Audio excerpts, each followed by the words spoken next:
Hello guys, welcome to talkies today channel.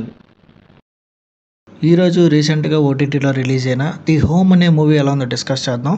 So వీడియోలోకి వెళ్ళే ముందు మీరు మన ఛానల్ని ఫస్ట్ టైం చూస్తున్నట్టయితే ఒక లైక్ చేయండి, ఒక కామెంట్ చేయండి, అలాగే మన ఛానల్ని సబ్స్క్రైబ్ చేసుకోండి. చాలామంది మన ఛానల్ని సబ్స్క్రైబ్ చేసుకోకుండానే వీడియోస్ చూస్తున్నారు గైస్. మీరు సబ్స్క్రైబ్ చేసుకుని చూడడం వల్ల ఛానల్కి అంత ఎంకరేజ్మెంట్గా ఉంటుంది. సో సబ్స్క్రైబ్ చేసుకుని వీడియోస్ చూడండి. ఇంకా లేట్ చేయకుండా వీడియోలోకి వెళ్ళిపోదాం. Let's get started. The home.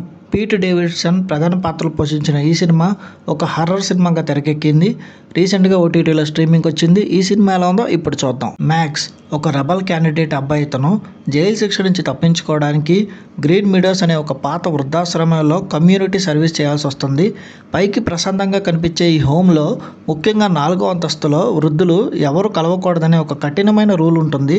మ్యాక్స్కి అనుమానం పెరిగి ఆ రూల్ని బ్రేక్ చేసినప్పుడు ఆ ఇంటి యొక్క భయంకరమైన గతాన్ని, రహస్యాల్ని తెలుసుకుంటాడు.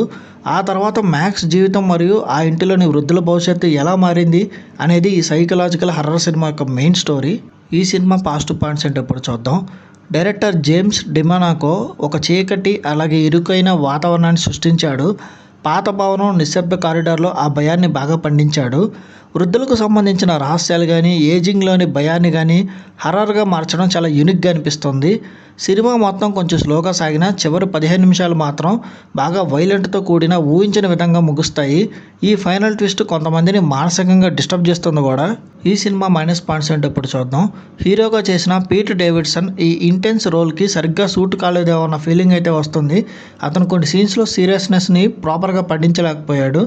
కథ స్టార్టింగ్లో సైకలాజికల్ థ్రిల్లర్గా స్టార్ట్ అయినా మధ్యలో బాగా హింసతో కూడుకున్న వైలెన్స్ వైపు వెళ్ళిపోయింది. దీనివల్ల సినిమా దేనిపై ఫోకస్ చేస్తుందో కూడా సరిగ్గా అర్థం కాదు. ఇంకా స్క్రీన్ ప్లే చాలా చోట్ల లాజిక్ లేకుండా వెళ్ళిపోతూ ఉంటుంది.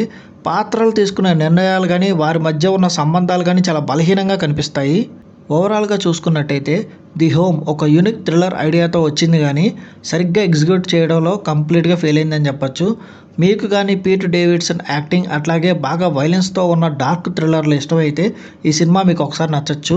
ఒకవేళ పర్ఫెక్ట్ హర్రర్ మూవీ ఎక్స్పీరియన్స్ కోసం మీరు ఈ మూవీ చూస్తే మాత్రం నిరాశపడతారు. ఈ మూవీకి మన టాకీస్ టుడే ఛానల్ వాళ్ళు ఇస్తున్న రివ్యూ రేటింగ్ 2.5/5. ఇది నా ఒపీనియన్ మాత్రమే. ఈ సినిమాని మీరు ఆల్రెడీ చూసినట్టయితే ఈ సినిమా మీకు ఎలా అనిపించింది అనేది కింద కామెంట్ సెక్షన్లో మెన్షన్ చేయండి. ఇంకా ఎవరైనా మన ఛానల్ సబ్స్క్రైబ్ చేసుకోకపోతే ఇప్పుడే సబ్స్క్రైబ్ చేసుకోండి. వీలైతే పక్కన ఉన్న బెల్ బటన్ కూడా ప్రెస్ చేసి పెట్టుకోండి. ఇది వాళ్ళ వీడియో గైస్. మళ్ళీ ఇంకొక మంచి వీడియోతో మీ ముందుకు వస్తాను. Thanks for watching. జై హింద్.